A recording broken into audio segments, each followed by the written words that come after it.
there is a realistic possibility that some ecosystems start to collapse by 2030 or sooner. That's a line from the UK government's global warming assessment, but what does ecosystem collapse really mean? In the previous part, I outlined that it basically means more inflation. On top of poor harvests from this summer heat, we've also got an El Nino brewing in the Pacific right now.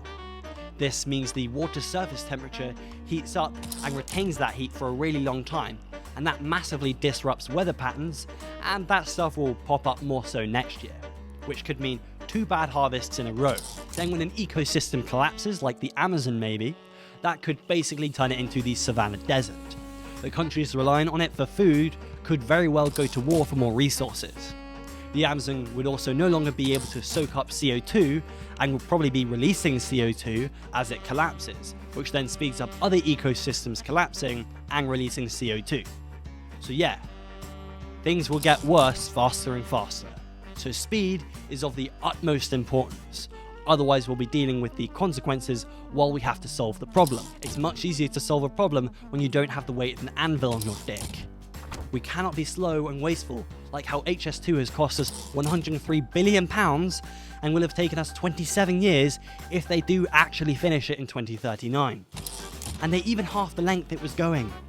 China can build high-speed trains like Lego says, and those have to go across much harsher terrain. This is because they own more of their economy and fundamentally, they're a country of engineers. But we are a country of lawyers. We cannot legal loophole our way out of climate change though. But we might be able to engineer our way out.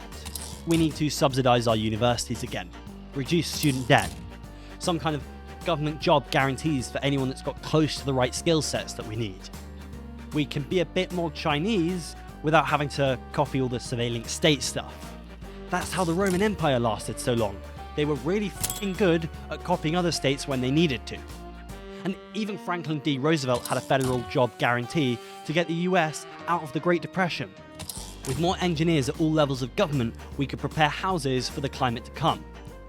Passive house builds, basements under houses for cooling and for individual renewable infrastructure, geothermal energy, salt batteries, cover our cities with trees, more water reservoirs and connect some of them to farms, partner with some of the farmers. Better water treatment, good enough to drink your own toilet water. That doesn't mean we just chuck regulation into the shitter. We adapt our regulation. But we can't do all those data centers unless you build them 100% self-contained, which you probably can't. We're already at 1.5 degrees of warming, and you can just fuck right off if you want to start drilling in the North Sea, you deranged motherfucker.